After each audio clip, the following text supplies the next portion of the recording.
Seja muito bem-vindo a mais um episódio do Hablo Pá Incast. O episódio de hoje está muito especial. Nós vamos conversar com alguém que enfrentou muitos desafios ao longo da vida, mas é uma história de superação e decidiu compartilhar sua jornada com a gente. Seja muito bem-vinda, minha amiga, nutricionista, querida Manuela Monteiro. Muito obrigada. Prazer te receber aqui, viu? Sua história é linda e tenho certeza que você tem muito a contribuir com as famílias que estão nos assistindo. Lembrando que o Hablo Paincast, ele existe para dar voz às famílias atípicas. E é por isso que você está aqui. Você já pode começar, Manu? Conta um pouquinho pra gente da sua história, do seu diagnóstico.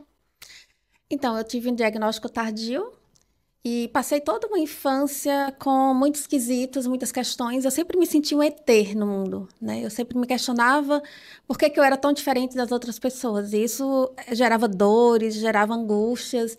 E eu disfarçava tudo muito bem, né? Porque eu chegava no meu quarto, chorava.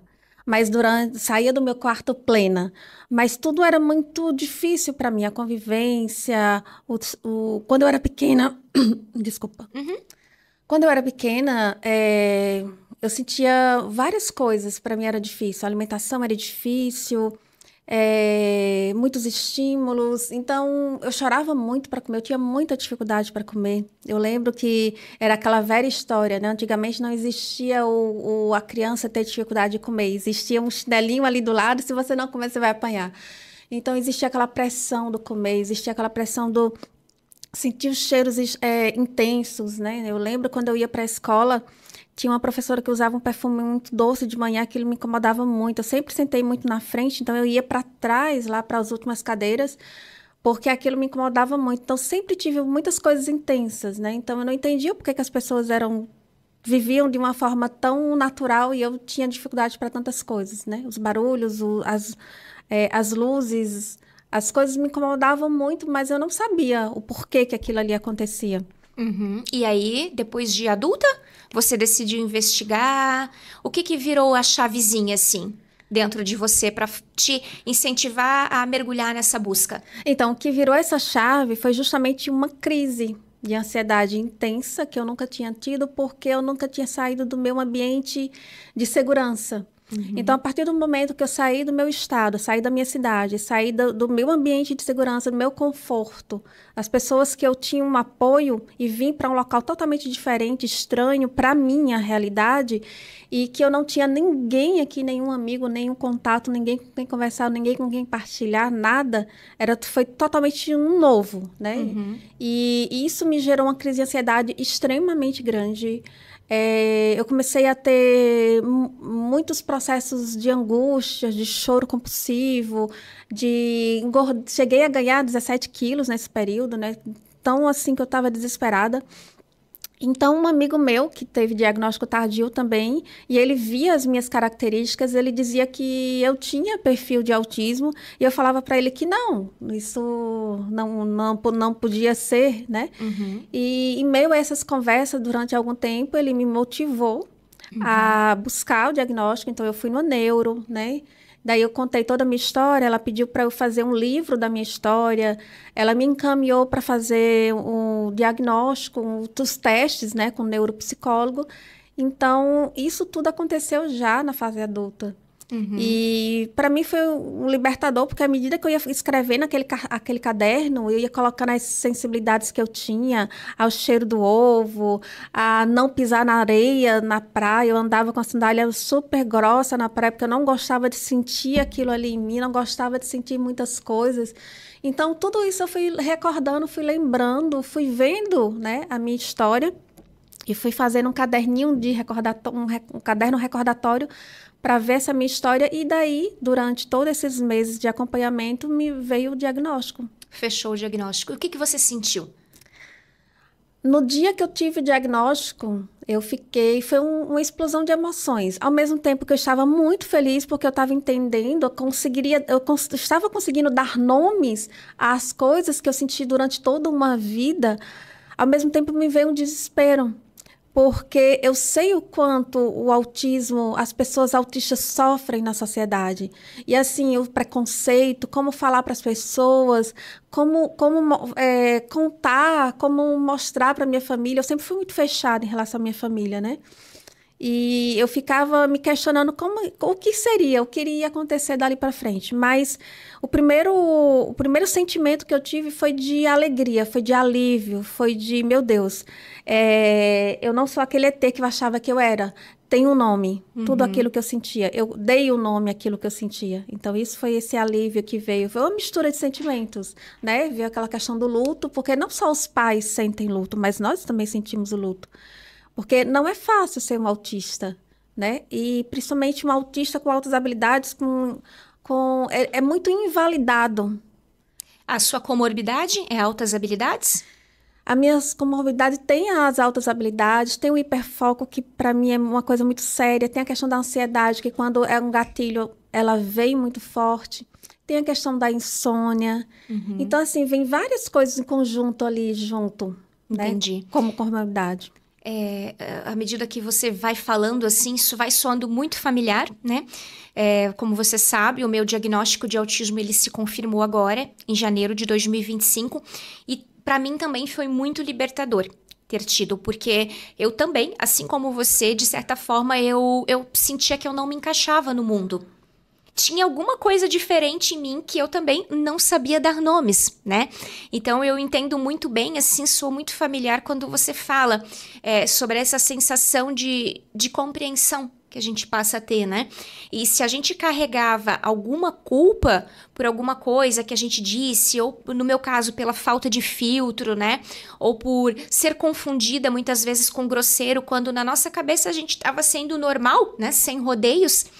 E a sociedade não está preparada para isso, né, Manu?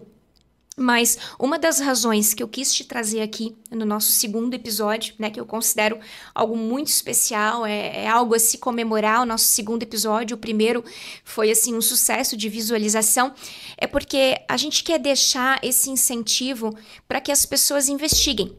Diariamente eu converso com mães atípicas, Manu. Praticamente todos os dias alguma mãe me procura, né, por conta da associação da Ablupá, para compartilhar alguma dificuldade que ela está tendo com o filho neurodivergente. Só que em conversar com essa mãe, às vezes eu já percebo que tem alguma coisa com ela, né? E eu queria que você falasse um pouquinho sobre isso. O que você acha sobre a importância de, até na busca por se autoconhecer, a pessoa não aderir àquele típico pensamento de eu já sobrevivi, agora eu preciso focar no meu filho. Porque assim, você não é mãe ainda, né? No caso, eu sou mãe, tenho um filho autista de 12 anos. É lógico que o foco, que os esforços, que os gastos são focados no filho. Mas por que é tão importante a gente se priorizar e buscar se conhecer e saber se tem algum diagnóstico na vida da gente? Então, eu acho que é fundamental, tá? Muito importante. Eu sempre incentivo as pessoas que eu vejo, principalmente assim, eu não tenho muitos amigos, mas geralmente os meus amigos são autistas, mesmo que eles não tenham o diagnóstico, mas as características, a partir do momento que eu consegui ter a liberdade de falar, eles vão contando, eu sinto isso, eu sinto isso. Então, assim, procurem, né? Eu sempre estou incentivando. Por que isso é importante? Porque eu tive uma sobrecarga muito grande, eu tive uma explosão de anos que eu vinha guardando aquilo ali, dentro de uma caixinha, e de repente, quando eu saí do meu mundo de segurança, eu explodi. Então, assim, nós somos uma máquina. E uma hora a gente vai explodir. Então, assim, o autocuidado, ele é essencial, porque principalmente para as mães atípicas, elas precisam se cuidar para poder dar aquele suporte para os filhos. Sabe o que eu lembro muito em relação àquela questão do voo? Quando a gente vai no avião, as primeiras instruções que a gente recebe se tiver um momento de turbulência, primeiro coloque a máscara em você para depois você colocar no outro. Uau! Então, assim, eu sempre tenho isso na minha mente. Como é que eu vou cuidar do outro? Como é que eu vou dar tudo de mim ao outro se eu primeiro não me cuidar? Se eu não estou respirando adequadamente. Exatamente. Então, assim, para que eu possa ser luz para o outro, eu preciso também saber me cuidar, saber estar bem comigo mesmo, para que eu possa dar ao outro o bem. Porque muitas vezes o que acontece? Eu já vi também muitas mães, quando eu atendo assim, que às vezes a criança, ela sente o estresse da mãe. Né? Ela sente as dores da mãe, então ela fica mais agitada, ela fica mais perturbada, porque aquela energia da mãe passa para o filho. Né? Falando das famílias, falando das mães atípicas. E em relação aos adultos, sim, é importante. Né? É importante porque quantas coisas podemos evitar em relação a isso? Quantas pessoas vivem em um relacionamento estressante porque ela sente coisas que o outro não sente. E ela não sabe dar nome. E ela não sabe dar nome, isso. E aí vem a culpa, né? Aí, às vezes, vem o julgamento, seja por parte do cônjuge, por parte de outras pessoas da família, né? Então, é muito importante buscar ajuda. E uma coisa que você falou que me chamou muita atenção e é muito verdade para mim, acerca de caminhar com outras pessoas. Quando você disse que a maioria dos teus amigos hoje são outros autistas.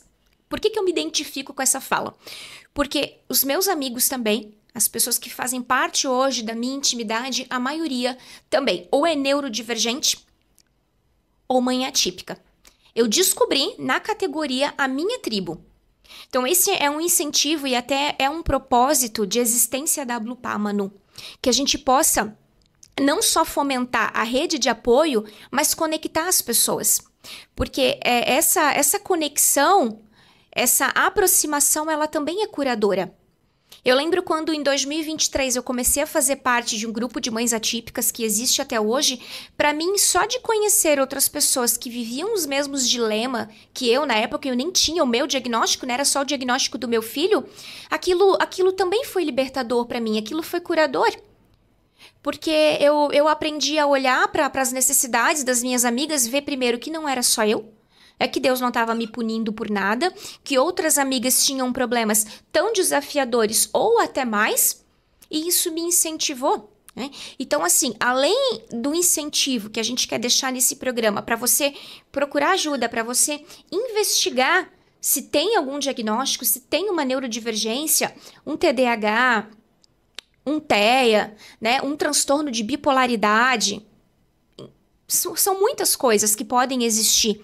Né? Buscar ajuda, se compreender, passar por um processo terapêutico, talvez até medicamentoso, se o seu médico achar que é necessário, mas jamais assim se abandonar. Porque isso é muito comum na vida das famílias atípicas, e tanto para homens quanto para as mulheres. Talvez o homem, né, seja até um pouco mais resistente quanto a isso. O homem, na sua fase adulta, né, seja até um pouco mais difícil para ele encarar a possibilidade de que ali pode haver um diagnóstico que vai explicar e que dali para frente pode vir a facilitar a sua maneira de enxergar o mundo, né, e caminhar com outras pessoas, caminhar com outros neurodivergentes, caminhar com outras famílias que vivem os mesmos dilemas. Eu achei muito importante quando você falou isso. Então, promover esses encontros é uma das nossas tarefas, né? Promover essas conexões, por isso que nós tivemos no ano de 2025 3 cafés para mães atípicas, porque o objetivo é fazer com que elas se tornem amigas, né, Manu? E é muito bom poder contar, né, com a tua experiência, com o teu legado dentro disso. E eu queria saber, assim, você falou que foi muito difícil quando criança, né? Que você não se compreendia, o mundo, de certa forma, não te compreendia também. E com relação ao hiperfoco, você falou que é algo muito difícil. Me fala um pouquinho do teu hiperfoco. Então, o meu hiperfoco é algo que realmente ele me tira do mundo, né? Eu vivo um mundo isolado. E desde sempre, um exemplo, eu vivia festas de aniversário de famílias, casamentos, reuniões, encontros. Eu sempre tinha uma desculpa de não ir para esses eventos porque eu estava pesquisando, eu estava dentro de um laboratório.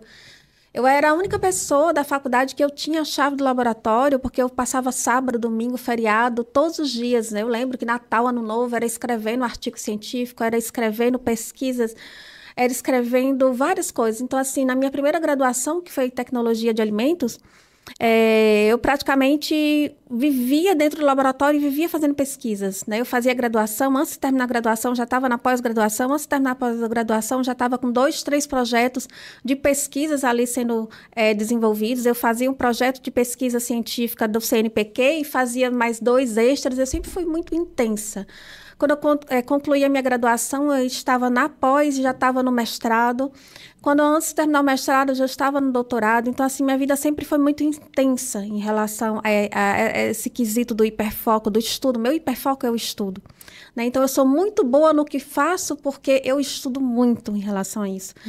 E uma coisa que isso me trouxe, um grande prejuízo que esse hiperfoco me trouxe, por um lado, a inteligência, a facilidade de pegar as coisas, mas, por outro lado, me trouxe o isolamento, porque eu não tive a oportunidade de construir uma família. Primeiro, porque eu tenho muita dificuldade social. Segundo, porque o meu hiperfoco, ele me rouba muito do convívio, da sociedade, das pessoas. E eu nunca fui de sair, de festa, dessas coisas. Então, eu sempre ficava, como é que eu vou conhecer alguém?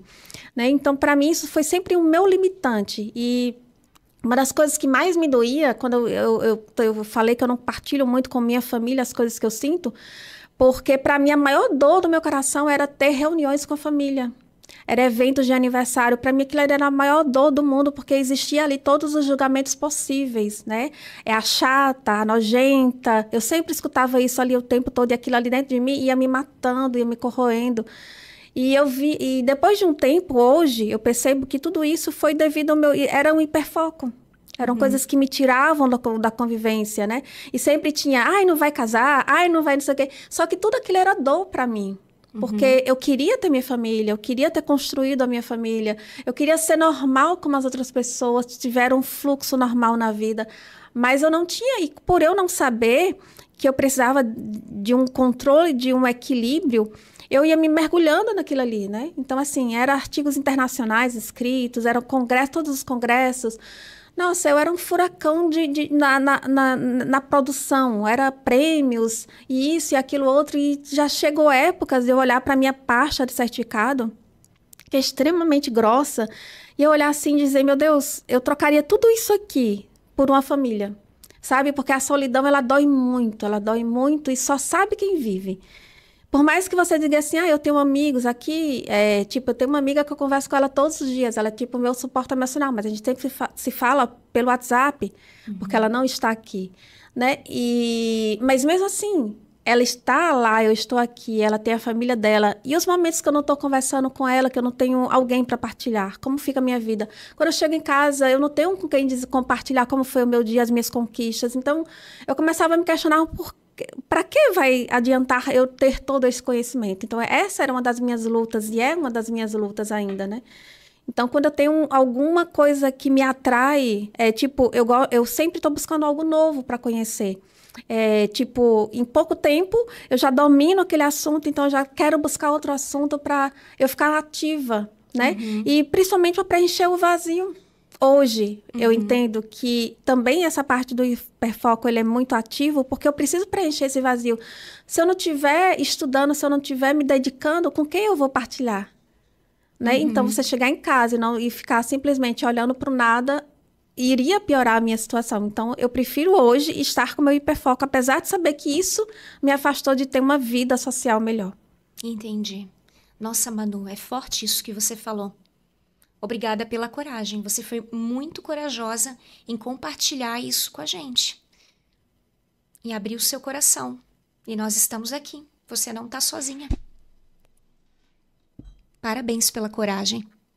E sabe que você falando me fez pensar assim a respeito do próprio casamento, né? Muitas pessoas conseguem, com o diagnóstico, elas conseguem constituir família, mas elas têm um casamento muito difícil, justamente pela falta de habilidade. O casamento em si já é desafiador, e com uma neurodivergência é mais difícil ainda. Tanto que eu sempre falo, eu sempre bato nessa tecla que à medida que no Brasil aumentou o número de diagnósticos, aumentou também o do divórcio. Porque se o casamento em si já é desafiador, com o diagnóstico, seja de um filho ou de um cônjuge, com certeza fica mais difícil. Então, essa talvez também seja a dor que pessoas que estão vendo sintam e elas estejam dentro de um relacionamento, mas elas não entendem por que que não dá certo. Por que que elas vivem passando por crises conjugais? Por que que o meu cônjuge não entende? Então, isso é mais um fator importante que a gente quer te incentivar a procurar ajuda. Ajuda terapêutica, ajuda médica, mas procurar também andar com outras pessoas, conhecer outras pessoas, para que você olhe para si e veja que, na verdade, isso faz parte. Você não é um ET. Você é uma pessoa que nasceu com uma neurodivergência. E isso está aqui, isso não vai passar na adolescência, isso não vai passar na juventude, isso não vai passar na vida adulta, isso não vai passar quando a gente for para o mercado de trabalho. Isso não vai passar quando a gente for para a faculdade e também não vai passar quando a gente for, ou não, para dentro de um casamento, para dentro da maternidade. Então, por isso que é muito importante a gente dar voz aos neurodivergentes adultos. Porque vocês ainda estão descobrindo coisas que podem compartilhar. Vocês, e eu digo nós, eu falo com... Apesar de não ter orgulho de ser autista, porque eu acho que você está trazendo assim pra gente a realidade do autismo nu e cru na vida adulta. Não, gente, autismo não é modinha. Nós não romantizamos o autismo. Nós amamos as pessoas neurodivergentes, nós amamos as pessoas atípicas, mas nós não amamos as atipicidades, porque elas são pesadas. Elas são pesadas, elas são difíceis, E a gente está aqui para estender a mão, para oferecer o nosso ombro, a nossa mão. Eu sempre digo que juntos, a gente, aliás, sozinhos a gente até consegue, mas junto a gente vai mais longe. E que a gente possa ser essa voz. Manu, eu queria falar um pouquinho do quanto isso tudo que você tem trazido para a gente te influenciou na hora de escolher uma profissão. Fala um pouquinho da tua carreira, e o que você faz não só para ganhar a vida, mas para contribuir com a categoria. Tem alguma coisa a ver, o teu jeito diferente de ser com a profissão que você escolheu? Fala um pouquinho pra gente. Sim, tem tudo a ver. Na verdade, eu sempre questionava porque tinha tantas crianças autistas nascendo no mundo, E isso eu ainda estava como tecnóloga em alimentos.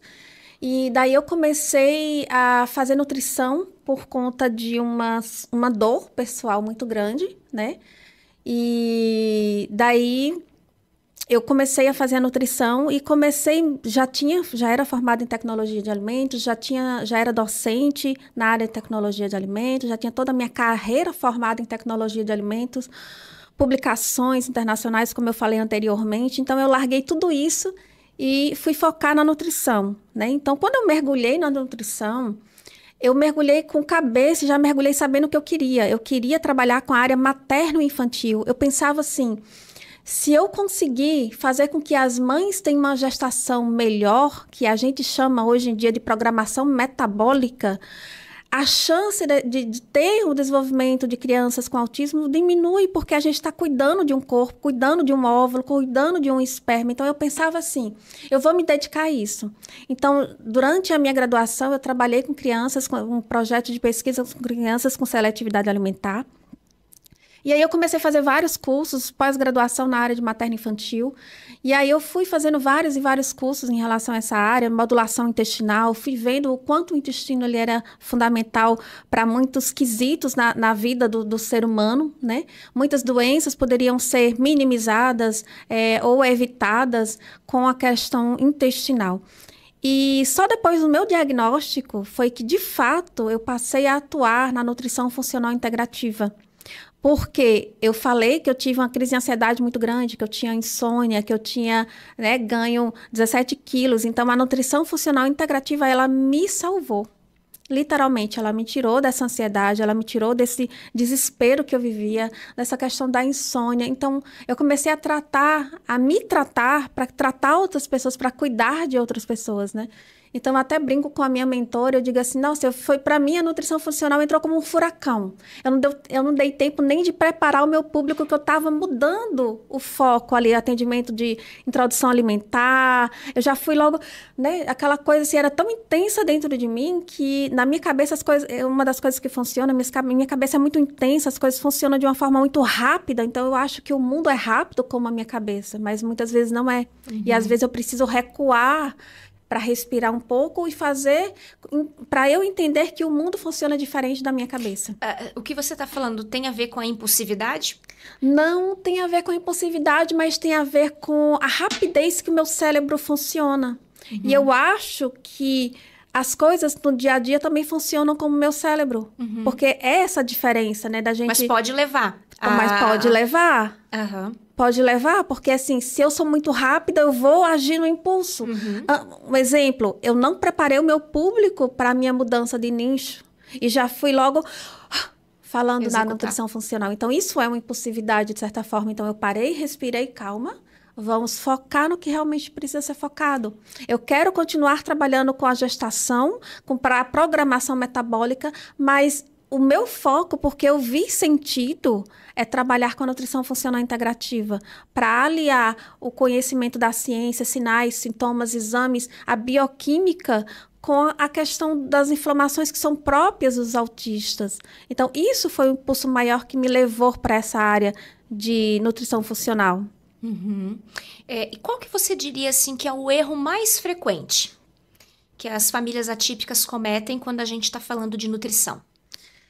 Então, quando a gente está falando de nutrição para crianças atípicas, o erro mais comum é, ele não come isso, tudo bem.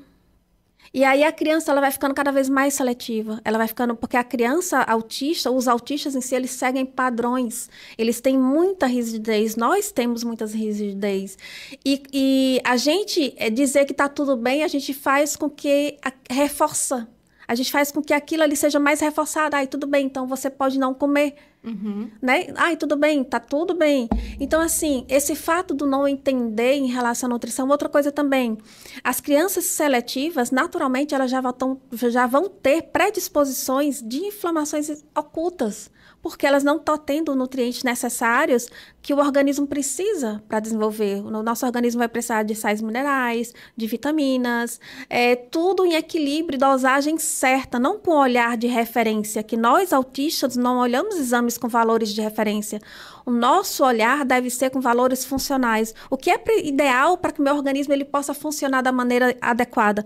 Porque nós já temos uma dificuldade no próprio metabolismo. Nosso organismo já existe uma falha, né? Vamos se dizer assim, numa linguagem que as pessoas possam entender. Existe essa falhazinha que a gente não funciona igual às outras pessoas, porque o nosso mecanismo é diferente, tanto é que os nossos neurotransmissores, eles passam por um processo, eles estão num processo mais lento, né? E a gente sabe que 70% dos nossos neurotransmissores são produzidos no nosso intestino. Então, ele precisa estar bem para que o nosso cérebro ele esteja bem, para que esse canal que vai chegar até o nosso cérebro, ele aconteça da melhor forma possível. Então, eu vejo que o maior erro é achar que está tudo bem a criança não comer. Tudo bem, ele é seletivo, ele só come assim. E aí a gente continua reforçando a rigidez da criança. A gente continua dando a forma que a criança quer por falta de conhecimento, né? Claro que a mãe não vai fazer isso, que a mãe quer o bem para o filho, mas pela falta de conhecimento a gente vai reforçando cada vez mais porque a criança, ela tem essa rigidez. E podemos dizer que isso vai piorando? A gente sabe que o autismo não tem cura, né? Não vai curar com a nutrição adequada, mas a nutrição errada, ela pode piorar. Sim, pode piorar. Porque a tendência é como se fosse uma ferida, né? Que a gente não trata, ela só tende a aumentar. E é mais ou menos isso. Se a gente não cuida, se a gente não trata, aquele problema que antes era invisível, ele passa a ser visível com reações do organismo futuramente, né? Então, tudo que a gente está cuidando hoje é para que futuramente não venha explodir, o nosso organismo não venha desenvolver pressão alta, diabetes e outras várias doenças que são comuns, porque a gente passou anos e anos e anos e anos sem cuidar da nossa base. né? Então, o não cuidar da base hoje é o que vai lá na frente explodir. Um exemplo, eu nunca cuidei da minha base porque eu não sabia o que eu tinha. Mas eu sempre tive deficiência de absorção nutricional. Eu fiz investigações genéticas, fiz isso e aquilo outro, e nada dizia por que minha ferritina era 7, 10, 15 no máximo. Então, a minha vida inteira eu tinha que tomar suplemento Noriporum na veia, de 3 em 3 meses eu tinha que estar fazendo essa suplementação, porque o meu corpo não sustentava o ferro. Então, eu passei minha vida inteira até que um dia eu explodi. Né? Veio a depressão, veio a compulsão, veio a ansiedade e tantas outras coisas. Mas interessante, porque a gente não associa. Né? Tá, tudo bem, a gente sabe que a depressão pode ser sim uma falta, mas a gente costuma tratar só no âmbito emocional e pode ter então um hormônio, né, desregulado, ser ali uma questão então biológica e até mesmo intestinal. Eu vejo que você bate muito na tecla da questão do intestino. Tem alguma explicação do porquê nós autistas temos tanto problema com o intestino? Tem, justamente porque nós não conseguimos metabolizar, ou seja, a gente não consegue digerir certas coisas no nosso organismo. Então, a gente vai ingerindo alimentos que são inflamatórios, vai danificando o nosso intestino, vai destruindo a parede da nossa mucosa intestinal. Com isso, a gente vai dando oportunidade para que micro-organismos que não são tão saudáveis, eles se instalem na nossa parede intestinal e, consequentemente, esses micro-organismos eles vão crescendo, se multiplicando. Eles existem no nosso organismo, os bons e os ruins. Porém, quando a nossa alimentação não é boa, porém, quando nós passamos noites sem dormir, porém, quando nós estamos estressados, porém, quando todas as coisas normais do dia a dia que vão elevando esse cortisol, o estresse, enfim, eles vão aumentando, esses micro-organismos que não são tão saudáveis, vão aumentando e aquele meio que era para ser harmonioso, equilibrado, ele desequilibra. E esses micro-organismos ruins, eles precisam sobreviver. Então, eles vão cada vez mais pedindo alimentos ricos em açúcares, ricos em carboidratos, ricos em coisas que vão fermentativos, vão fazer com que ele se desenvolva mais. E, consequentemente, a nossa parede intestinal, ela danificada, ela com chamados buraquinhos na nossa camada do nosso intestino, faz com que os nossos nutrientes não sejam absorvidos pelo nosso organismo, e sim os nossos micro-organismos ruins, que também precisam de nutrientes.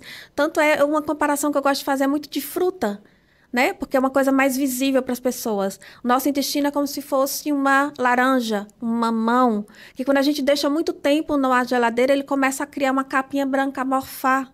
Né? Quando a gente deixa na fruteira, ele começa a esverdear. Então, é aquela danificação que acontece no nosso organismo, quando a gente esquece que ali existe um local que precisa de um cuidado. E o porquê que isso afeta tanto a questão, influencia em questões de depressão, de agitação, de ansiedade? Porque se o meu intestino está inflamado, consequentemente, eu não estou absorvendo os nutrientes que deveriam estar absorvendo, consequentemente, o meu metabolismo que deveria estar funcionando com magnésio, com cobre, com zinco, com vitamina D, com vitamina A, com vitamina E, ali a gente não vai ter esse suporte adequado, funcional, para que o nosso organismo ele esteja bem, né? Consequentemente, vem as reações, vem os problemas. Todo problema de saúde, um dia ele foi um problema intestinal. Uau, que forte isso! Sim. E você percebe o quanto isso vai ser mais difícil, por exemplo, com um autista nível 3 de suporte, que muitas vezes não é verbal. Como é que ele vai explicar, né, o que está sentindo? Então, eu acho que é muito urgente a gente falar sobre questões intestinais. E as crianças autistas nível 3, que não conseguem falar, elas dão sinais. Conta pra gente, o que é comum?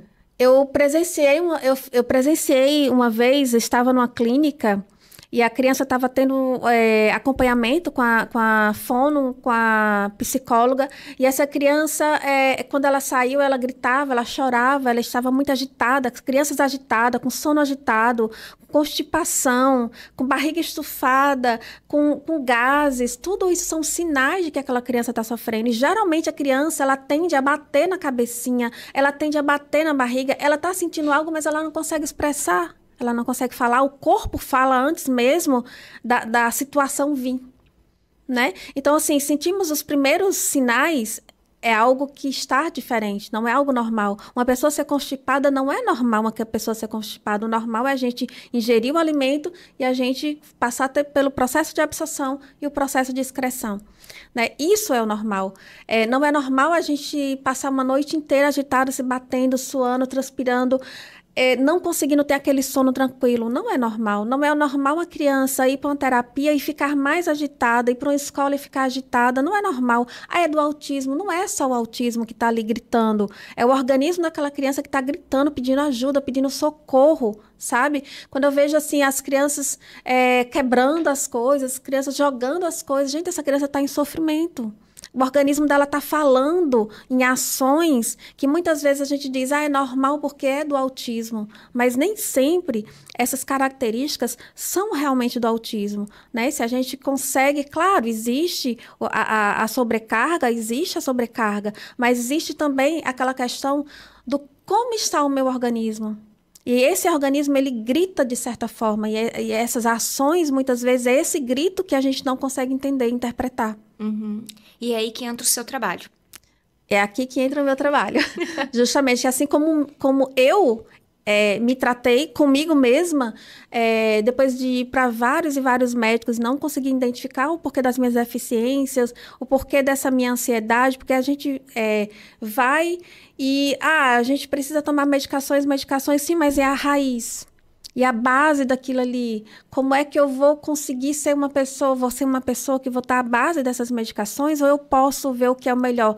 Então, foi isso que me motivou a entrar na nutrição funcional integrativa. E depois que eu comecei a fazer os protocolos comigo, os tratamentos comigo, eu virei outra pessoa. Assim, literalmente, eu virei outra pessoa. Né? Eu conseguia voltar a ser a pessoa que eu era antes, que estava sufocada por tanta angústia, por tanta nuvem escura, né? A sua tristeza diminuiu depois de uma alimentação adequada? É isso? Sim, a minha tristeza diminuiu, o meu sono melhorou, perda de peso e várias outras coisas, né? Tipo, eu já tô conseguindo voltar, a minha autoestima tá voltando, porque eu comecei eu me olhava com aqueles 17 quilos a mais e dizia, não sou eu. Né? E era até um dos motivos que eu dizia assim, eu não quero encontrar ninguém conhecido, porque essa Manu aqui não sou eu. Então, assim, até isso melhora a nossa vida, né? Eu comecei a tratar essa questão do intestino, comecei a suplementar aquilo que eu precisava. Tipo, a minha ferritina nunca na vida esteve em 34. Então, eu sei que não é o ideal ainda, meu ideal é acima de 80, mas, assim, gente, 34 é muita coisa para mim a vida inteira, eu não saía de 15, 16, 18. Eu subia para 24 quando eu tinha que tomar suplementação via venosa. Uhum. Então, isso na minha vida foi uma virada de chave. Uhum, né? um divisor. Um divisor de águas. E eu vejo quanto hoje eu estou mais tranquila, mais calma em relação aos sintomas que eu tinha antes, né? Então, a partir de mim é que eu pude ver o benefício. E eu vejo o benefício nos meus pacientes quando a mãe relata para mim e diz assim, nossa, minha filha virou outra criança com 1 mês de tratamento. A outra mãe chega assim e diz, nossa, o meu filho, ele não suportava chegar perto, que eu até fiz uma postagem esses dias no meu Instagram, de verdinhos, até na mesa, quando os pais comiam, ele chorava, ele saía da mesa porque ele não suportava ver o verdinho, e hoje ela me manda uma foto com a criança cuidando, beijando, cheirando, cuidando de uma hortinha. Uhum. Então, assim, são coisas que a gente consegue ir fazendo. São quebras de rigidez, são melhorias no nosso organismo, são adequações nutricionais, enfim. Nós somos bioquímica, não temos como separar a nossa parte celular, a nossa parte de reações metabólicas, porque a gente só vê, na verdade, eu acho que a gente só olha para o nosso externo, então a gente acha que nós somos pessoas que acordamos, dormimos de forma mecânica e automática. Nós esquecemos que dentro dessa capa existe um organismo que precisa de ferramentas para que ele funcione da maneira mais adequada possível. Então, é sobre isso. Uhum. É incrível como você fala com paixão, com conhecimento de causa, né? E aproveitando esse momento, Manu, a gente está indo para o final do nosso programa e eu queria que a gente falasse, né? Para o nosso público, o que está vindo aí, o que a gente está preparando para eles para 2026. Eu quero dizer que a Manu, ela foi um presente para a Ablupar. Nós começamos a caminhar junto no decorrer desse ano. E nós temos uma novidade, né, Manu? Um projeto para a gente iniciar. Como vocês puderam ver, a Manu, ela não só estudou, mas ela acredita no que ela está dizendo porque fez efeito na vida dela. Melhorou a vida dela, né? Então ela quer se dedicar em levar essa melhoria, essa qualidade de vida para as outras famílias. Então, em 2026, nós estamos iniciando, com a graça de Deus, Sim. a Ablupá inicia. Uma das parceiras é a Manu. No decorrer dos Ablupá Cast, a gente vai trazer outras parceiras também, mas nós estamos iniciando, então, atendimentos presenciais. Nós vamos atender, então, o público das famílias atípicas e a Manu é uma das nossas parceiras. Ela vai estar fazendo esse acompanhamento, seja para criança, adolescente. Fala um pouquinho sobre isso. Qual é o público? Quem que vai poder, né, passar por uma consulta com a Manu por intermédio da Ablupá? Então, nós vamos focar nas crianças, nas mães, nos autistas, nos neurodivergentes, né? Porque a nutrição intestinal, ela abrange todas essas pessoas. Não é só simplesmente o autismo em si, os neurodivergentes, as pessoas que têm problemas intestinais. Nossa, quantas pessoas têm me aparecido?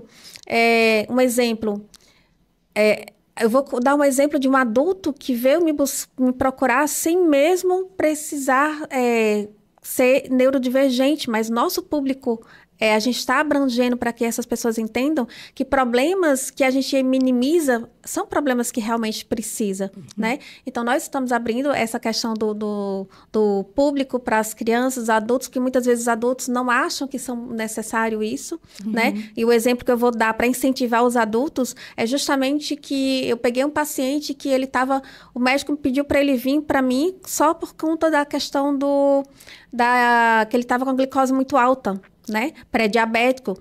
E daí eu comecei a tratar ele e em 20 dias ele já estava outra pessoa. E assim, ele disse que estava 300% melhor, porque ele não tinha forças, ele não tinha energia, ele não tinha nada, porque nós focamos no tratamento intestinal dele. E daí, 20 dias depois, é o meu irmão, né? Essa pessoa que eu tô falando, 20 dias depois ele disse que estava 300% melhor do que ele estava. Uau, e ele legal. veio para mim tratar somente a questão da pré-diabetes. Mas aí, o principal dele, quando eu fiz toda a análise dele, era o intestino. Então, assim, é entender também que o adulto precisa desse cuidado, né? Não só as crianças, mas adultos, adolescentes. Enfim, todos os públicos nós estamos abertos para acolher, né? Perfeito. E você acompanhe a nossa programação, segue a gente no @ablupá no Instagram, né? Deixa seu comentário aí nesse vídeo, envia ele para alguém, né, Manu? E nós vamos conversando, nós vamos te deixando a par das novidades. Terão outros profissionais, parceiros, que a gente também vai trazer aqui no Ablupá Cast. E nós existimos para isso, para fazer a diferença na sociedade. Manu, foi muito bom ter conversado contigo. Você é uma pessoa muito especial. Todo o sucesso do mundo. Aproveita, siga lá a Manu Monteiro, né? Como é que tá o teu Instagram? É manuelamonteiro.nutri.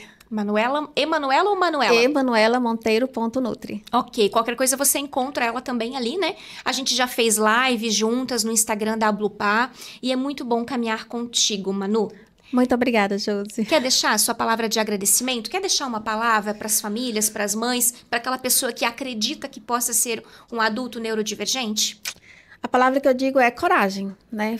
Busquem. É importante a gente saber, nos conhecer, é importante a gente saber quem nós somos, para que a gente possa dar nomes e para que a gente possa até saber o que fazer, né? Qual cuidado ter. E é importante a gente se cuidar, a gente se zelar, porque nós somos um ser. Se estamos aqui, temos alguma missão.